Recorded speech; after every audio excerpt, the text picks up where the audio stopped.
কোরআনের বিধান অনুযায়ী রাষ্ট্র পরিচালনার মাধ্যমে আল্লাহর কসম করে বলি, এই বাংলার জমিনে যত মানুষ আছে, আমাদের মুসলমানদের সাথে যারাই বসবাস করে, তাদেরকে যদি কলিজা দিয়ে অন্তর দিয়ে যদি কেউ ভালোবাসে, এই টুপিওয়ালারাই ভালোবাসে।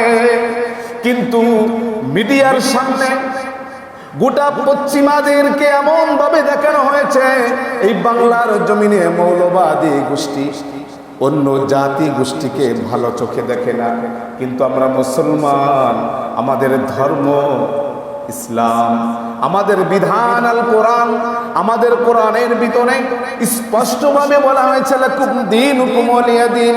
যার ধর্ম সে সুন্দরভাবে পালন করবে, তার ধর্মে পালন করার কোনো বাধা কোনো মুসলমানের সন্তান দিতে পারবে না। এই দেওয়ার অধিকার ইসলাম তাকে দেয় নাই। অথচ এই মুসলমান তার ধর্ম পালন করার জন্য তার উপাসনালয়, তার গির্জা হোক, তার চার্চ হোক, তার মন্দির হোক, প্রত্যেকটা জিনিস একজন মুসলিম জনগোষ্ঠীকে সুন্দরভাবে পাহারা দেওয়ার ইমানি দায়িত্ব একজন মুসলমানের।